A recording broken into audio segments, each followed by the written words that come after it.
بسم اللہ الرحمن الرحیم۔ صحیح مسلم 482 جنت کا دروازہ کھلوائے جانے کا ذکر کہ جنت کا دروازہ کون کھلوائے گا۔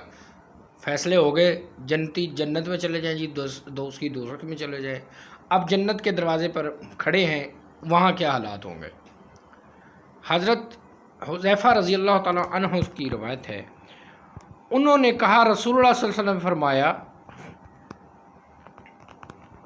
اللہ تبارک و تعالیٰ لوگوں کو جمع کرے گا تو مومن کھڑے ہو جائیں گے یہاں تک کہ جنت ان کے قریب کر دی جائے گی، اور آدم علیہ السلام کے پاس آ کر عرض کریں گے، اے والد بزرگ، ہمارے لیے جنت کا دروازہ کھلوائیے۔ وہ جواب دیں گے، کیا جنت سے تمہیں نکالنے کا سبب تمہارے باپ آدم کی خطا کے علاوہ کوئی اور چیز بنی تھی؟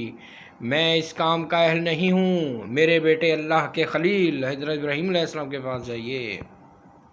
آپ نے فرمایا، ابراہیم علیہ السلام کہیں گے، اس کام کو کرنے والا میں نہیں ہوں، میں خلیل تھا، مگر اولین شفاعت اس منصب سے پیچھے تو موسیٰ علیہ السلام کا رخ کرو جن سے اللہ تعالیٰ نے کلام کیا۔ لوگ موسیٰ علیہ السلام کے پاس جائیں گے، وہ جواب دیں گے، اس کام کو میں کرنے والا نہیں ہوں۔ پھر لوگ عیسیٰ علیہ السلام کے پاس جائیں گے تو عیسیٰ علیہ السلام فرمائیں گے کہ یہ کام میں کرنے والا نہیں ہوں، تو لوگ محمد صلی اللہ علیہ وسلم کے پاس آئیں گے۔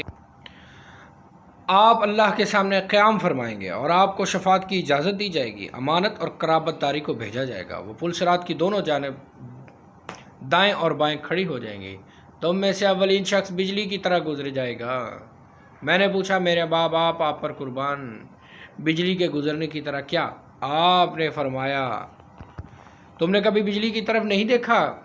کس طرح پلک جھپکنے میں گزرتی اور لوٹتی ہے، یعنی یہ جو جب بادل کڑکتا ہے تو بجلی چمکتی ہے، پھر ہوا کے گزرنے کی طرح، پھر پرندہ گزرنے کی طرح، پھر آدمی کے دوڑنے کی طرح ان کے اعمال ان کو لے کر دوڑیں گے، اور تمہارا نبی پل صراط پر کھڑا ہوا کہہ رہا ہوگا، اے میرے رب، بچا میری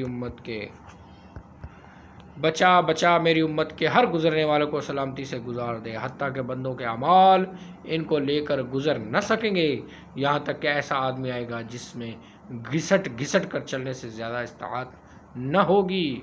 آپ نے فرمایا، پل صراط کے دونوں کناروں پر آنکڑے معلق کر دیے جائیں گے، وہ اس بات پر مامور ہوں گے، جن کو حکم ہوگا ان کو پکڑ لیں۔ اس طرح بعض زخمی ہو کر نجات پائیں گے اور بعض آگ میں دھکیل دیے جائیں گے۔ اس ذات کی قسم جس کے ہاتھ میں ابو ہریرہ کی جان ہے، جہنم کی گہرائی 70 سال کی مسافت کے برابر ہے۔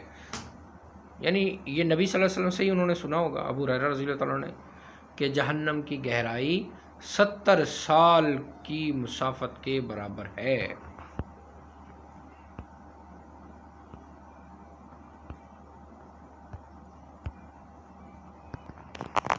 482 It is repetition of 480, 481, 482, 475, 479,